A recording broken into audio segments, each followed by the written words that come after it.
provavelmente porque você tá ligado na doutrina hoje em dia, e o assunto que eu queria falar, se você quiser falar ou não, mas dessa época da loucura, com banda e não sei o quê, e de repente você Oi, mãe. vai. Oi, mãe. De repente você vai e entra no candomblé. Candomblé é um banda. Candomblé.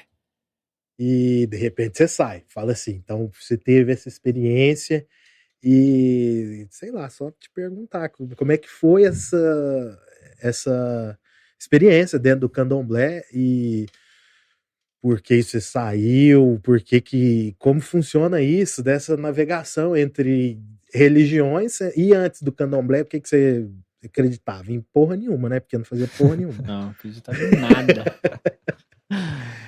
Não, cara, isso aí é muito bom de falar. Eu não tenho problema nenhum de falar nisso. Apesar das pessoas terem preconceitos grandes principal, né? com essas outras religiões, né, não cristãs e de matriz africana, eu não tenho problema nenhum, porque foi uma experiência extraordinária para mim estar lá, né?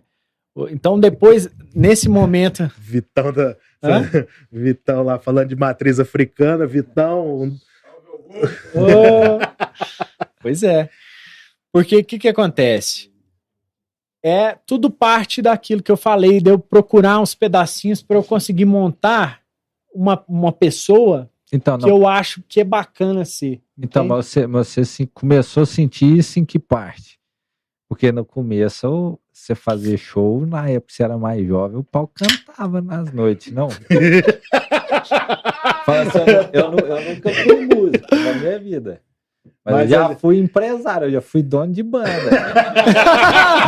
Assunto sempre bom de retornar. Já fui dono de banda. Então, assim, à noite pra galera mais jovem é muito bom. É engraçado, Peixão, de falar. Enquanto você era dono do Sonagandai, tô ruim dos nomes hoje. Enquanto você era dono do Sonagandai, eu fingia que era empresário da Trivolt. E acompanhava os Patos também em vários shows. Então, assim, a gente tava ligado na noite. A diferença só tá aí. Você fingia que era. Você era, né? Do papel. Então, além de trabalhar com o Vitão na Black Tree, né? Então, a gente curtia muito então, isso. Eu quero saber, né, a virada aí. Fala, nossa. A virada ela foi um pouco gradual, né? Um dia ruim, uma tocada que teve alguma merda, deu uma merda muito grande, né? Mas tipo o que, assim?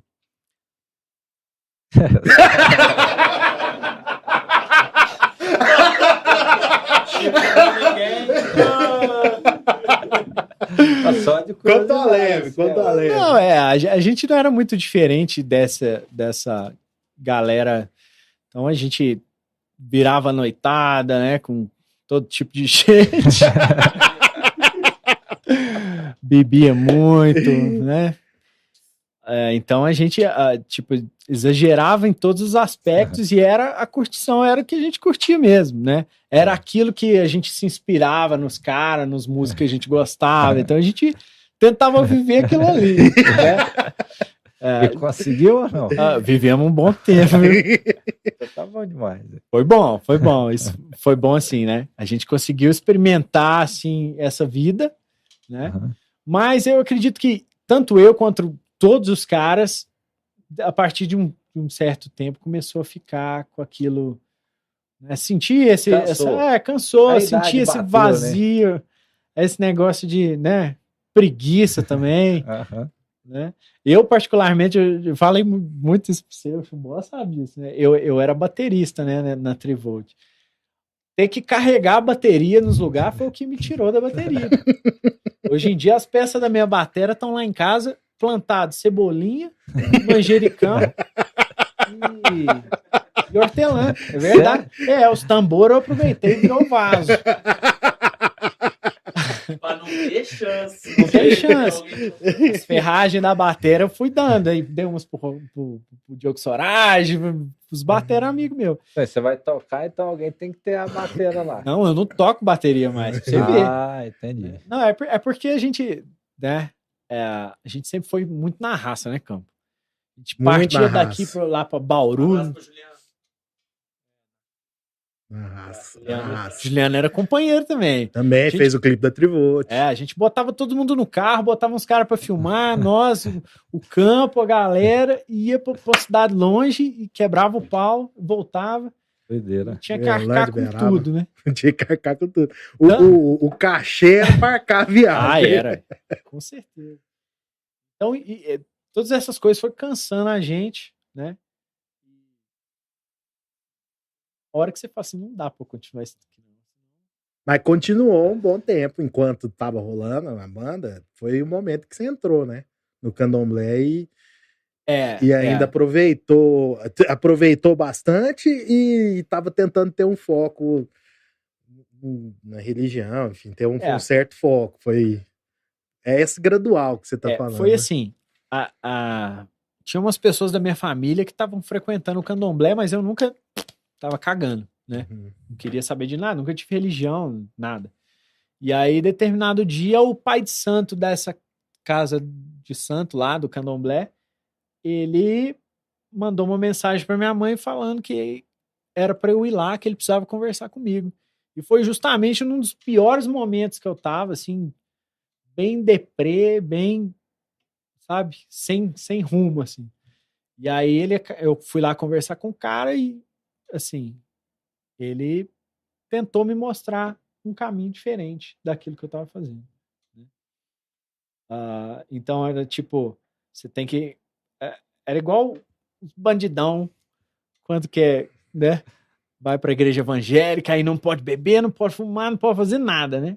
É assim que consegue botar o cabresto no cara, né, em alguns. Comigo foi mais ou menos isso. O Candomblé é uma religião que ela é bem restritiva para as pessoas que frequentam, sabe? De comportamento mesmo. Tem muita gente que acha que é uma bagunça, que você pode fazer tudo, mas é muito pelo contrário. Muito do que eu aprendi... Existe o preconceito em si mesmo, de espírito, de Exu, de não sei o quê, de entidade. E tem, quer dizer, essas entidades se encontram ali, para quem acredita ou não, enfim, mas tá lá, tá acontecendo. Existe esse preconceito todo, mas tira muita lição, né? Aprende bastante, né? Bicho, primeiro que é uma lição, são lições para diminuir o seu orgulho, né? Porque você entra dentro dessa casa, você tem que respeitar as pessoas. E é um respeito, não é o respeito que a gente tem hoje em dia com pai e com mãe, né? Chegar no seu pai e falar, ô véi, e aí? Não é isso, cara. É um respeito à moda antiga. Então você aprende muito a respeitar as pessoas. Desde o menorzinho até o mais velho, né? Existe, na religião lá, existe umas, tipo, como se fossem umas graduações, né? Pessoas que são mais experientes na religião, ela pode ser uma criança de 10 anos. Você chega lá com 30, você precisa respeitar o máximo essa pessoa que está lá dentro. Então começa por aí, né? E o que eu vivi de mais intenso assim na religião do Candomblé foi a questão da inclusão social. Né? Eu acredito que isso foi um tijolo assim para hoje eu querer fazer alguma ação social. Né? Porque todo mundo sabe, né? O Candomblé, a Umbanda, essas religiões que são vítimas de preconceito pelas pessoas, né? São as religiões que abrigam as pessoas mais marginalizadas da sociedade, as pessoas que são mais, né? Então, você sempre vai ver no Candomblé uma grande maioria negra, né? Você vai ver muita gente de outros gêneros, de outras opções sexuais, muito, muito, muito, né? Então, o que mais precisa, né? Pessoa negra, homossexual, né? É o prato feito para alguém começar, né? Sentar a lenha. Então, quando eu tava nesse meio, né? Eu sendo branco, como eu sou, né? E hétero, branco hétero, né? Eu entrei lá, a maioria pessoal negro, né? E homossexual. Então, e a minha convivência com as pessoas foi tão mágica, sabe? Foi tão bonita que eu fiquei, assim, isso mexeu muito na minha cabeça, sabe? Então, o tempo que eu tive lá foi só de aprendizado, de ensinamento. Mas você acha que tem esse preconceito por causa de quem frequenta mesmo? Não. O preconceito está dentro do conceito. Não, né? sim, mas eu falo assim, da sociedade ter esse preconceito contra a religião, você acha que se deve mais, sei lá, por ser essa religião em si ou pelas pessoas que frequentam? Das pessoas. No geral todo. Eu acho que não. Acho que a composição da religião foi vítima do preconceito em cima da doutrina. Né? Porque a doutrina, né, a religião cristã predominante no nosso país, ela acaba sendo ensinada para as pessoas de maneira exclusiva. Né? Então, de acordo com o catolicismo, com a igreja evangélica, né, com o cristianismo clássico, ser homossexual é um pecado. Então começa por aí. Ou seja, todo mundo que é homossexual não tem como ser cristão. Né? Entendi. Para onde que vai? As pessoas têm essa sede ainda de entender de Deus, de ter um propósito. Para onde que essas pessoas vão? A religião que me aceita é o candomblé, é a Umbanda, é o espiritismo. Né? Então, começou... tem que ter alguma coisa para você acreditar, né? Que seja em qualquer tipo de religião, a pessoa tem que acreditar em alguma coisa, sei lá, para ter uma ordem mesmo na vida. Exatamente. E como, infelizmente, o cristianismo clássico, né? Eu sou cristão, né? Mas eu entendo que o cristianismo que temos por aí há muitos séculos, ele é um cristianismo que ele serve muito para limitar as pessoas e para o controle, né? Controle de massas, assim. Então, a gente está te apresentando a verdade aqui. O que for fora disso é abominação, né? É heresia, é coisa do capeta, esse negócio que você falou, né? Eu nunca vi falar tanto de capeta, né? Quando você fala de religião, de candomblé. Na hora que eu cheguei lá, eu falei, agora eu vou ver o capeta, né? Chegou a hora de eu ver o capeta. E viu ou não? Não vi o capeta. Estão me devendo essa. Não vi. Essa vai ficar um corte bom, hein? Então, mas Moção, viu o capeta ou não? Ainda não. E quando nós apresentamos a parte escrita, eu lembro que, né, na apresentação do TCC, os professores ponderaram muita coisa, mas tinha que ter, para todos os alunos, tinha que ter a parte escrita, né, do TCC e um produto. Aí o nosso coordenador do curso na época, Raul Osório, um colombiano, aí ele veio, estou muito emocionado de ver aqui dentro da UniUB surgir um projeto como esse. Aí eu lembro que um tanto de gente tirou nota 100 lá, e a gente tirou um pouco abaixo aí. Eu falei, aí ele emocionou, sabe, na hora lá, de ver, né, um produto nascer aqui, eles já estão ganhando um dinheirinho, né, falou assim. E a gente, na época lá, eu brinquei, né, falou, ó, vocês tiraram 100 aí, mas o Raul não chorou pro projeto assim. A gente emocionou, e ele era bem turrão, assim, na época, né? Então, assim, e seguiu, não como produtor, mas comecei a cobrir férias como repórter. Um repórter passava mal, eu cobria o dia do repórter, era então, um momento, assim, de... um plantão que às vezes não dava pro repórter ir. Aí eu comecei, eu entrei como produtor. Quando eu voltei para a TV como produtor, eu estagiei como produtor. Entendi. E depois eu comecei a dar os primeiros passos na reportagem. Então, o que é o produtor de televisão? É uma palavra muito ampla ou é só uma coisa? Para explicar assim fácil, né? Antigamente falava-se pauteiro, mas com aquele contexto lá de jornal impresso, né? Uhum. O produtor, ele organiza a pauta mesmo, né? Uhum. Então vai ter uma reunião de pauta. Nós vamos pensar, por exemplo... Vamos lá na feira de orquídea. Tá tendo uma feira de orquídea aqui. Vamos cobrir? Não vamos? É relevante? Não é? Então começa ali. Então vamos cobrir. Então, esse é o produtor. Esse é o produtor, mas junto com a equipe toda ali, né? Tem o editor, o repórter para discutir. Então, não, bacana. É muito legal essa feira. Vem produtores de vários lugares. Tem uma orquídea aqui, por exemplo, que ela é rara no mundo e vale 50 mil. Não, então o produtor... ele vai fazer o contato com a organização, ele vai perguntar se tem alguma coisa interessante. Para subsidiar o repórter, na pauta, o repórter recebe uma pauta, então ele vai para a rua sabendo, Vou entrevistar o João Salles, que é o organizador do evento. Eu vou entrevistar a Maria do Rosário, que ela é produtora que tem a orquídea de 50 mil. Para o repórter ter essa condição na rua, de ter essa estrutura, sabe? De conhecimento, uma pauta, informações relevantes para ele chegar, até porque, né, no interior, geralmente o repórter ele cumpre 2 pautas em um vivo no dia, 2 reportagens em um vivo, ou 2 vivos, começa num bom dia, né, e segue, para ele otimizar o tempo, né, e chegar ali e já organizar, e ter tudo direitinho, porque se chegar igual eu cheguei lá atrás, né, para saber quem que é o organizador, chega no local, você não sabe nem se a pessoa está propensa no momento da entrevista ou não, é tudo marcado. Tá lá também, então a pessoa chega ali, 8 horas a pessoa está lá para te receber, 9 horas você vai falar com outra pessoa. Né? Então, se mais profissional também, né? E assim, é o que recebe a sugestão de pauta, então alguém da comunidade liga, por exemplo, uma reportagem comunitária.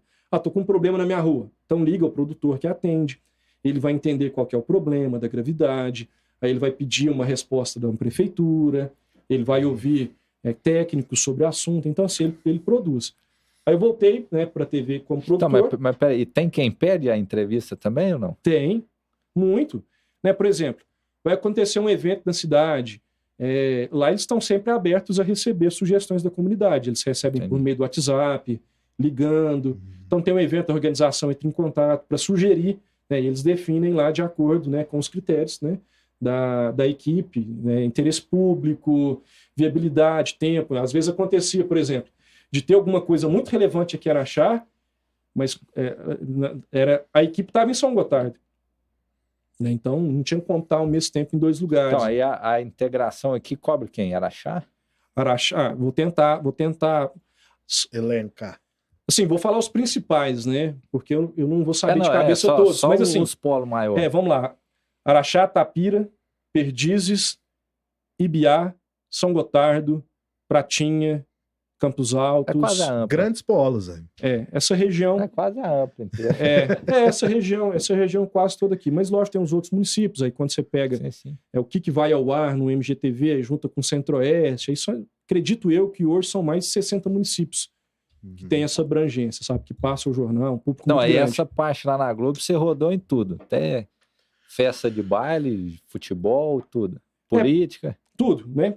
Porque você não é setorista ali para fazer só determinada questão. Então, desde tratar de assuntos comunitários, de falar de questões de emprego, de saúde, casos policiais, casos políticos, casos jurídicos. Então, é o repórter de Araxá, teoricamente. Tudo que acontecer aqui...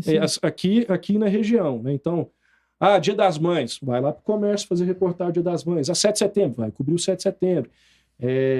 Natal, Réveillon, tudo. Tudo que acontecia na cidade, dentro da possibilidade de cobertura também, era destinado. E foi seguindo, né? Aí teve a época que o Brasil começou a sediar os grandes eventos, né? Copa do Mundo e Olimpíada. E meu sonho era, por gostar muito de jornalismo esportivo, cobrir Copa do Mundo ou Olimpíada nas equipes de apoio. A Globo já tem lá, né? Pedro Bassan, já tem os caras lá, né? Nem precisa citar. Mas tinham conversado que iam precisar. Foi quando eu fui para fora, né, estudar inglês, quando eu fiquei em 2013, fui em Vancouver, voltei, a Globo explicou que não iria contar com as equipes do interior, que ia fazer assim, Globo Rio, Globo Minas, Globo Recife, né? Mas assim, foi uma bagagem muito boa. Eu voltei já na questão de reportagem. Então, aí não foi nem para a Copa, nem para a Olimpíada. Não, nenhum dos dois, né? A gente fazia só as questões locais aqui, né? O pessoal reunia no lugar. Não, fala assim da Copa do Mundo e Olimpíada. Fechou a rua, da Copa do Mundo, galera bagunça sempre, né? Isso, lá no Champions, a galerinha que juntava lá, né? Tinha no Arena, né? Tinha os locais aqui, frente ao estádio ali. Em frente ao estádio. E buscando alguma coisa interessante. Eu lembro vai jogar, sei lá, Brasil e França. Aí tentava descobrir se tinha algum francês na cidade, sabe? Para ver como que eles estão acompanhando, sim. Isso você volta como repórter. De forma criativa. E voltei como repórter, isso. Aí o repórter é só aparecer mesmo. Isso é a questão de rua, né? de fazer a cobertura da rua, voltar, né? Fazer o texto, grava, as questões internas ali também. E aí 2013 e eleição em 2016. Né? E eu sempre gostei muito de política, né? Teve todo um contexto. Eu ouvia Nelson Gonçalves, cara, se pudesse beber com 6 anos, já estava morto. Sabe por quê?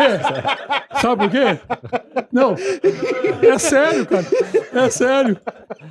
Sabe, ó, eu tinha 8 anos de idade, eu cantava Caminhemos do Nelson Gonçalves inteirinho.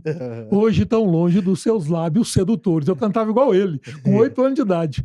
E minha casa era a Boemia, do meu irmão, Nelson Gonçalves, Maísa, Dolores Duran, Maria Creuza, Toquinho Vinícius, e do lado do pai do Germano, que é meu cunhado, Sorage, era Billy Vaughan, Beatles, e Rolling Stones era só uma música, Lady Jane.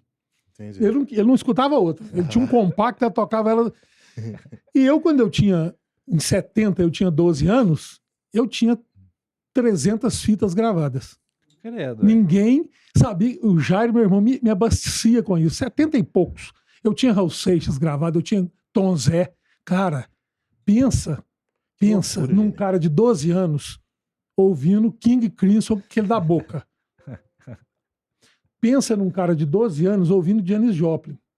Eu ouvi isso em Pink, tudo meu irmão tinha, e eu ouvia. Então a música tá comigo, eu nasci com música. Ele tinha Rita Lee, né? E aí a coisa foi, né? Foi fluindo. E tocar algum instrumento, você não... Nossa, eu tava morto também, ainda bem que não. Né? Porque você imagina, se pudesse beber com 6 e tocasse guitarra, eu ia matar o Jimi Hendrix de inveja. Morreu com 17. Morreu com 17. O que é isso? Então, mas chegou a tocar? Não, eu comecei uma aula de violão, aí eu fiquei assim, ó. Pode? Eu falei assim, ó. Não há, ó gente, não há, ó gente, não há, ó gente, não saiu disso. Eu sabia a letra, mas a mão não acompanhava. Eu falei, não, deixa isso pra lá. Demais. De dar aula, eu gosto demais da educação mental. E isso aqui, hoje, todo mundo que visita, há muito tempo, todo mundo que visita a empresa, principalmente quando é do exterior, americano e tudo, eu faço um CD, minhas músicas, e eu faço um CD, a música de Minas, DVD. Só com MP3. Cabe mais ou menos 120 álbuns em cada DVD. E eu dou de presente para eles. E de vez em quando eu recebo um e-mail em inglês. Beautiful.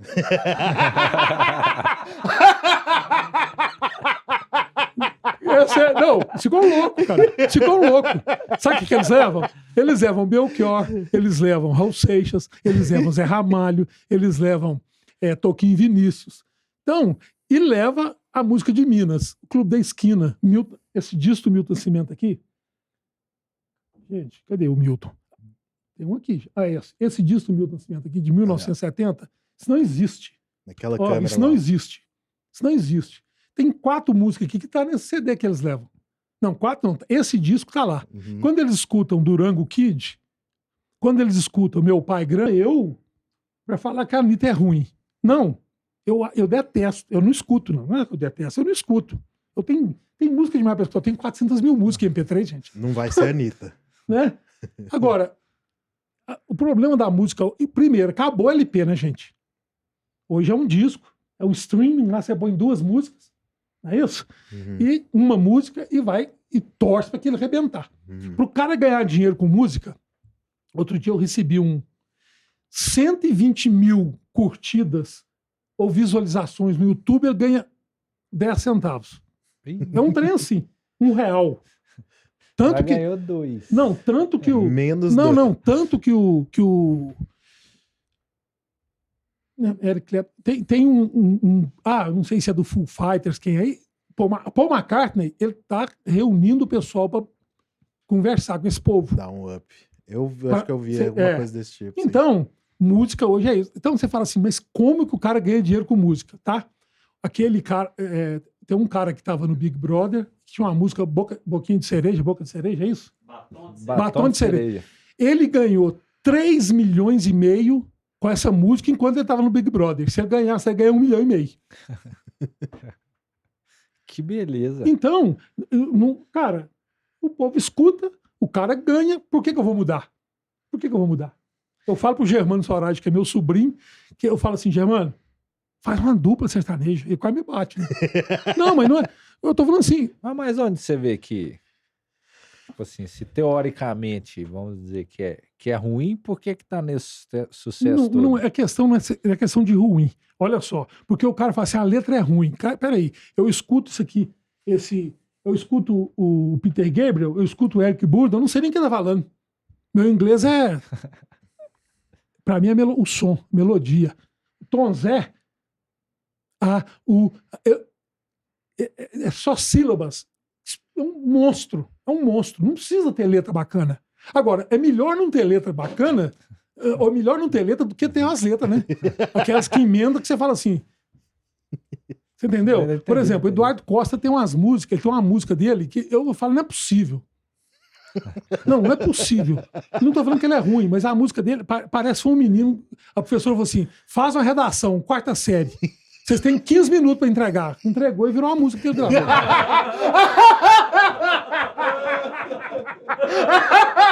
A letra é. Ele tem avião, ele tem fazenda, ele tem carro esportivo. Estourou essa música. Mas por quê? A música é gostosa. Aí o cara dança, mas se ele só fosse sanfona, era melhor. Acreditar no que a gente vê. Claro. De bombardear, não por a gente procurar informação e querer entender. Mas, por exemplo, você escutar e ser passivo aquilo. Porque é normal, a gente tem que ralar o dia inteiro, por exemplo, para trabalhar, comer, ficar prestando atenção, tipo, em tudo que está me sendo colocado, vou procurar outras coisas. Não, vou procurar. Trabalhei 10 horas no dia com coisas absolutamente técnicas, práticas. Eu tive que ir ali, por exemplo, pegar o seu caso, ficar ali montando próteses 10 horas por dia. Nas 3 horas que eu tenho antes de dormir, tá? Nós vamos conversar aqui, fiado, do que ficar pensando. Vou ler Keynes. Então, exatamente. Só pra puxar pro seu conversando fiado, não, porque ficou parecendo que ele tá mas isso daqui é uma conversa. Usando o que você falou, não vou ler Keynes, vou conversar com o Fabinho. Com o filho de Keynes. Vai dar um corte, bom. Vai dar um corte, é um apresentador inexperiente. Apresentador humilha convidado? Ou vice-versa? Não, estamos tudo junto. Estamos juntos. Mas o que me deixa triste não é trabalhar às 10 horas. É trabalhar às 10 horas e saber que 6 horas disso aí eu vou ter que dar pro governo. Não são 6 horas, não. São 6 horas, não. Não, mas é só pra ficar bem exagerado mesmo. Mostrar a minha indignação. E se você soubesse que o Silvio Santos dá 5% do que ele ganha? Não. Quem sou eu? Que isso? Ou seja, sabe por que você dá 30%? Porque quem é rico nesse país e tem poder não quer reforma tributária. Por que a reforma tributária? Eu tenho certeza que você escuta falar, o Brasil tem que fazer reforma tributária, nunca faz. Porque isso vai naturalmente atacar quem é privilegiado. Isso aqui não é papo de comunista, não, eu te mostro o dado. Tá? Quem é privilegiado nesse país é quem recebe via lucro e dividendo. Porque não tem taxação. Mas lucro não é renda? Por que não tem taxa? Porque quem pode manda lobby no Congresso e faz lei, isso é corrupção. Mas a gente não... Então, mas tudo que eu escutei é o Paulo, não sei o que de dividendo, a época da eleição toda, não sei o que dividendo. E realmente o que pode mudar nessa reforma tributária é isso aí ou não? Isso daí, o cálculo estimado é que só aumenta a arrecadação em 60 bilhões, mas torna também, tá, mais progressivo o nosso sistema tributário. Porque tem um outro problema. Como é que o Brasil arrecada? Não é imposto de renda. O Brasil arrecada via impostos indiretos. O que é isso? É que não incide em patrimônio nem renda. Tá? Então é imposto sobre produto. Por que é indireto? Porque você só paga se comprar. Tá? O que é o problema? E produzir, né? Mas o processo produtivo, no fundo, vai passar para o custo do produto. Então, o custo do produto é o preço, em última instância. Porque o produtor, se ele produzir só e não vender, ele não vai pagar. Tá? Então, Olha, o imposto indireto ele é absolutamente agressivo, né, com a sociedade. Por quê? Mais uma vez, usar o Silvio Santos. Né? A gente paga, quando a gente compra uma Heineken, o mesmo imposto que o Silvio Santos paga. Mas ele não tem imposto de renda. E o jatinho dele também não tem imposto de renda. E o iate também não. Mas por que é assim? Bem, porque manda quem pode, obedece quem tem juízo, pô. E quem pode tem que ter o quê em primeira instância? Né? Dinheiro. Entendi. Você acha que o velho da van tá aí por quê? Pobre porque não é. Fabinho já é presidente e vai ser presidente pra frente ainda. Eu voto, você vota? Eu voto. Então, eu tô gravando. Ô, Fabinho, e assim, aproveitando que as perguntas que a gente fez aqui, na Economia para Idiotas. Depois eu quero chegar na China para mais um capítulo do livro aí da economia. Assim, você tenta colocar isso na cabeça dos seus alunos de mudar o mundo, e o quanto os seus alunos estão dispostos a isso? Ou é só economia mesmo para jogar no IQ Option, ou para... Pode ter uma aula disso aí nessa aula. Do IQ Option. Ué. Você que me ensinou. Porque se você passa... Então, eu não conhecia. Não, olha só, porque se você passar o link pro coleguinha, você ganha R$2. É o ganha-ganha infinito. Esses R$2, eles são verdadeiros ou é do IQ Option Coin? Esse é verdadeiro, é R$2 real. É tipo um link de aplicativo, assim. Se você juntar 10 coleguinhas lá do, ganha, sei lá, Mercado X. Livre, aí você ganha X. Tá, mas não entra naquele teste inicial, não, do IQ Option. Não. Bom. Então... Aí pode ser real mesmo. Show. Mas aí, assim, o quanto uma pessoa, depois de um curso de economia, ela sai mudada para justamente trabalhar 10 horas e pensar que tantos % do salário dela, o que ela vai fazer para driblar todos esses problemas que você sabe e eu não sei? Ou não existe isso? Ou essa pergunta é idiota? Você quer saber se o curso de economia te ensina a dar um nó no mercado? Jogar imposto de renda pra sua galera. De forma resumida. Você vai declarar imposto de renda desse jeito que você vai sobrar com a grana toda no bolso. Tipo assim, nunca deixa dinheiro na conta na virada do ano. Não tinha uns desses? Chegava dezembro, todo mundo sacava, janeiro depositava tudo. Não tinha isso? Nunca vi também, não. De imposto de renda, de declaração de imposto de renda. Tá. Tipo assim, nas antiguanas e tal. Tá. Não tinha mais ou menos isso? Cara, dá para fazer um negócio em relação a isso, mas isso é para quem ao longo do ano por exemplo, não tinha declaração direto na fonte, essas coisas. Não, porque eu falo assim, de lembrar do meu pai lá, eu era molecote de falar disso. Faz sentido, porque aí você ao longo do ano acumula a grana, no último dia você tira, você declara o valor do último dia. Então, comprometeu de Paulinho. O Leão vai te pegar, de Paulinho. Qual que é o problema? Meu se declarar patrimônio. Né? Então mas meu pai falava isso porque ele ia acompanhando um amigo dele que sacava a grana pra ninguém pegar a grana do amigo dele, entendeu? Mas se tiver, pra deixar claro, só não pode ter patrimônio. Claro. Porque se você declara um patrimônio e zero renda, aí danou. Entendi. Essa sua agora foi estilo Laura Miller no Altas Horas. Foi um amigo um amigo que mandou perguntar. Só pra passar um pano. Exatamente. Mas, assim, o curso, né, em geral, colocar minhoca na cabeça dos alunos é o que eu mais faço, né? Uhum. E assim, eu sou ateu, eu não gosto de doutrinação, então eu ensino todos os lados da economia. Falo qual é o meu. Então, eu sou honesto na discussão. Mas eu gosto muito do Tom Zé, né? Então, eu gosto de esclarecer para confundir e de confundir para esclarecer. E é assim que a vida vai, né? Se a gente está com verdade muito pronta na vida, tem algum problema, né? Não existe verdade absoluta. Isso é uma verdade absoluta. Não existe verdade absoluta, é uma verdade absoluta. Então, a gente tem que estar confuso. Porque é a pergunta que gera a resposta, não é a resposta que gera o final, né? Então, a gente tem que estar perguntando, tem que estar entendendo. Agora, a vida é real, né? A vida é real, então isso me lembra mais, eu adoro músicas, você sabe bem, a gente já conversou muito sobre isso, então, a vida real, como é que eu mudo de canal? Gessinger falava muito no Engenheiros do Havaí, né? Não tem, o canal que a gente vive é o mesmo. Inclusive, se você não assistiu o episódio do Gerê, episódio passado, você vai saber bastante do Gerê, episódio passado, você vai saber bastante de música, você também vai assistir esse episódio quando sair, porque assim como a gente ficou com cara de tacho do Gerê falando de música e a gente sabia porra nenhuma, hoje a gente tá aprendendo com você aqui de economia. Qual foi o dia que nós não ficou? Acho que não tem nem. A gente não sabe de nada. Só uma aspas aqui, porque ele citou o Tom Zé. O Gerê escolheu 3 CDs para que ele eram os únicos CDs que ele podia escutar pro resto da vida. Tom Zé tá lá. O Tom Zé tá ali. É aquele CD duplo que tem. É aquele álbum duplo que tem a foto, a famosa foto. Mas enfim. Da azeitona. Da azeitona. Tem que colocar a taginha preta? Tem que colocar ou não? Não, ninguém sabe o que é, né? É o olho. Então, plantar minhoca é o caminho, assim, cara. Agora, não tem jeito de mudar de canal, né? A gente vai viver...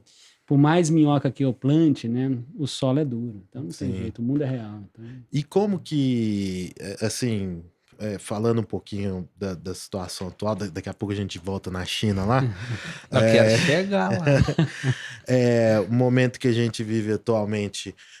Porra, eu fico imaginando, porque assim, o quanto de merda você não ouve da economia o tempo todo, em todo lugar, seja na televisão ou seja dos seus amigos, cara. Eu preciso aprender a lidar com opiniões diferentes. Só que mais do que aprender a lidar com opiniões diferentes, é entender o que é a opinião diferente, que é isso que eu te perguntei, né? Então, assim, como que você está lidando com o atual? Na verdade, até você falou aí dos governos anteriores, enfim, esses últimos 10 anos de polarização política, como que você lida com isso? Legal, assim, Campo, olha, a economia, né, ela é um resultado, né? Infelizmente, a economia se tornou a coisa mais importante do dia a dia. Por quê? Porque a gente precisa comprar a vida. Eu compro comida. Então, o que me dá a possibilidade de comprar? Renda. O que é renda? Produção. Então, produzir renda, comprei. Então, todo mundo está preocupado no dia a dia, né, em ter condições de comprar a vida. Mas a economia, ela só existe efetivamente, não é um maná que cai do céu, porque nós, seres humanos, fazemos. Então, a economia parte do ser humano. Então, para eu entender como é que a economia funciona, eu tenho que entender o que é o ser humano. Fácil fazer? De jeito nenhum, mas não é a economia que vai me dar a resposta. Quem me deu a resposta para isso foi a psicanálise.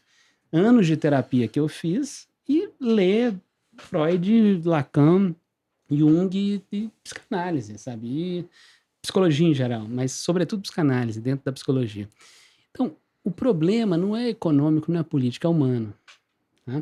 A gente... vou entrar num tema delicado, tá? Aqui. Fica à vontade. Mas olha, vou usar 2 lados para eu ser mineiro. Tá? Mas por que existe lulismo e bolsonarismo? Né? Por que o Lula pode ter, por exemplo, visto o mensalão acontecer, visto o petrolão, sabido disso tudo, e tem gente que fala, não interessa. Né? Por que a gente vê o Flávio Bolsonaro, filho do presidente, comprar uma casa de 6 milhões e fala, não interessa? Porque não é razão, é afeição. O que nos liga, tá, a pessoas que a gente toma como mito, né? Seja Lula, seja Bolsonaro, Fica à vontade. Tá? Seja Jesus Cristo, é uma relação de afeição, não é razão. Porque se fosse razão, se a gente cobrasse, porra, o filho do Lula era sei lá o que, roubou o que, como eu escutei todos meus amigos bolsonaristas falar, mas o Flávio Bolsonaro, não tem problema nenhum. Peraí, o que separa os dois? Tá? Meu afeto. Então o problema está no nível mais individual da nossa vida, no nível subjetivo da nossa vida. A gente acha que tem controle de tudo. Tá? A gente tem controle na hora que quer ir no banheiro fazer xixi? E sono? E a fome? A gente controla isso na gente? Tá? A gente não controla, mas a gente quer ter controle. Por quê? A gente está com medo o tempo todo. Medo de não chegar ao final do mês, medo de morrer, medo de ficar sozinho, um monte de medo. Aí tem um monte de segurança. Uma das seguranças melhores é ser intransigente. Não aceito sua opinião. Estou seguro aqui. E aí melhor ainda quando eu consigo, quando eu boto isso no Facebook, quando eu boto isso no Instagram, ganho um like. E eu pensei essa coisa aqui no meu medo e tem alguém que me deu um like. Sabe? Porra, aí é foda. né? Me encontrei, tô o quê? Tô no grupo. Grupo é trincheira, manada, né? Animal Planet, a gente vê lá manada de hiena, manada de búfalo, sabe? Não, mas são animais, a gente também, né? Então, Campo, eu, sei lá, me incomoda? Por quê? Porque eu sou humano, o problema não é do outro. O outro emite a opinião que quiser. Quando eu não gosto da opinião, o problema é meu. Não é do outro. É muito fácil falar que a culpa é do outro. Pazuello falou isso o dia inteiro. A culpa é de todo mundo. Mandetta, sei lá o quê. Tudo é culpa dos outros. Raul Seixas. É sempre mais fácil achar que a culpa é do outro, evita o aperto de mão de um possível aliado. Convence a parede do quarto e dorme tranquilo, sabendo no fundo do peito que não era nada daquilo. Então, Raul Seixas, o último disco dele, junto com Marcelo Nova, Panela do Diabo, ele fala essa frase. Deixa eu só colocar um adentro aqui. Ó. Vai lá. Se o Gerê estiver assistindo isso aqui, ele vai falar assim, tô arrepiado. Tô arrepiado. Abração, Gerê. Abração, Gerê. Nosso último convidado. Colocar um adentro, um adendo. Mas esse adentro foi dentro. Esse foi dentro. Não. Gerê vai me entender. Esse adentro foi dentro. Maravilhoso. Então, Campo, Falando, quer morar lá em Minas só por causa do pão de queijo. Cara, por causa do tropeiro de lá. Não, até eu fiquei frustrado, vou ser honesto com você, entendeu? Me desculpa quem tá assistindo, assim, acho pão de queijo é um bagulho sagrado, né, meu, assim, na verdade. Não é um pão de queijo, é uma entidade, né, é uma outra fita, não é, cara? Mas é louco porque, assim, lá também tem. E é muito louco porque é o seguinte, uma das iniciativas mais interessantes que tem em São Paulo sobre pão de queijo é de um cara que é mineiro, foi pra lá, entendeu, meu? E a mãe levava pão de queijo e esse cara vendia pros amigos. E ele falou, pô, eu tenho um negócio aqui, cara. E aí nasceu a Casa do Pão de Queijo, que virou uma puta parada sensacional, extraordinária. Legal. Entendeu? Falando em pão de queijo, só vende cabe o Marchand, né, meu? É isso, se você estiver nos vendo, né? Mas assim... O trabalho foi Tantra. Aqui em Araxá foi o Tanto o grafite quanto o tatu. Tanto? Cara, foi. E foi a maior propaganda enganosa da minha vida, pra falar a verdade, até, mano. Porque o que acontece? Quando eu cheguei, o Tantra era muito louco. Quem viveu essa época sabe. Você que é local, o bagulho tá na net, mas você que não conheceu essa particularidade, né? Que eu acho importantíssima e quase folclórica. É a história da cidade, histórico, né? cara. É que toda essa rapaziada, essa juventude da década de 90, da década de 2000, se trombava lá. E, cara, teve um dia, né, Vitão? Vitão tá ligado. Cara, teve um dia que eu tava tatuando e como que era a minha onda? Eu vinha pra fazer temporada, porque eu ficava só uma semana. Então, eu trabalhava da hora, eu abria o bar e fechava o bar. Entendeu? Assim, no sentido de chegar antes de todo mundo, eu tinha uma chave e saía a hora que todo mundo tinha ido embora. Entendeu, meu? Todo mundo no rolê, eu sei lá, agarrado. Minha vida, né, cara? Era aquela. Mas tá limpo, assim, a causa era justa, né? Minha esposa tava aqui, eu queria ficar... Tava nesse processo de transição. E achava que era bem legal e tal. E até porque era uma maneira de eu conhecer a cidade. Porque eu acredito que essa coisa do turismo acaba que, de certa forma, não te dá muito essa oportunidade de fato, entendeu, meu? E aí, eu, graças a Deus, sim, quando tem essa oportunidade de fazer temporada em algum lugar e tal, eu me envolvo com a cidade. Eu acho que é importante para você entender o ritmo que ela tem, a história que ela tem de verdade, né, meu? E aí, cara, eu sei que é o seguinte, eu vim para essa situação, né, para pintar, e, cara, comecei a trampar nesse negócio do tanto, que foi sensacional, foi interessantíssimo. Teve um dia que eu ia falar, que, cara, chegou um índio, cara, no bar, velho, assim, com um monte de índio, velho, fumando um cachimbão gigantesco, cara.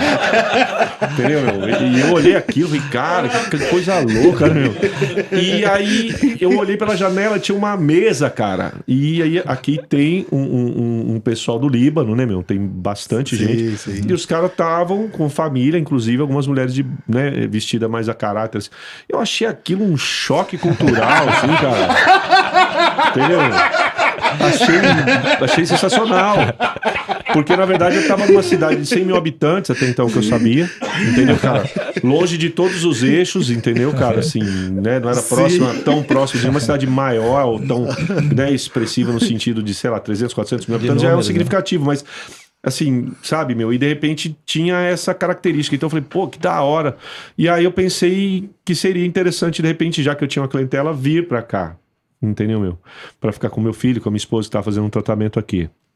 E aí, cara, fiquei. Mas depois que eu conheci a cidade, eu vi que o Tantra era o Tantra, entendeu? Sim. E que a cidade verdade, tinha sabemos. outro rolê, assim, outro flow, entendeu? Não menos interessante, Sim. mas diferente, entendeu? Eu que de repente tive aquela oportunidade de conhecer o pessoal que tava pra fora, fazia faculdade fora, voltava, que era esse pessoal que tava ali, entendeu, meu? E aí comecei a conhecer de fato a cidade, entendeu, cara? Sim. Mas eu gosto muito daqui, entendeu? Uma cidade que eu Não foi uma má escolha, não. me Foi recebeu uma boa bem, escolha. entendeu, cara? E tem me dado muitas oportunidades, assim, de troca, eu acho. E nessa época aí, é porque você começou até... Já deu o pontapé de Adoro o Mercadão. Aquele era macabraço, né, cara? Não era? Aquele era. Nossa, ele era incrível, cara. Pô, mas você mano, se você for pensar na alma da cidade, você tem que compreender, velho, que naquele lugar junta tudo, velho. Eu particularmente, sou apaixonado por ambientes honestos, entendeu, cara? Por ambientes sinceros. E eu achava aquilo que há de sinceridade, velho, entendeu? pura honestidade. Pô, né? você é louco. Mas aí o que acontece? Destruíram a parada, puseram um monte de madeira, ficou horrível, velho.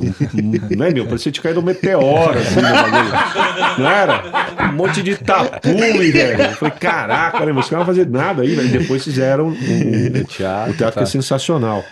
E aí, cara, é o seguinte, eu queria pintar aquela parada. Tava mal chegando, não conhecia ninguém na cidade. Falei, pô, a gente podia pintar aqui. E aí eu sempre levei pra esse lado, entendeu? Falei, pô, a gente podia pintar a história da cidade. Porque eu acredito que uma coisa que o grafite tem, que é importantíssima, é a sua relação com as pessoas.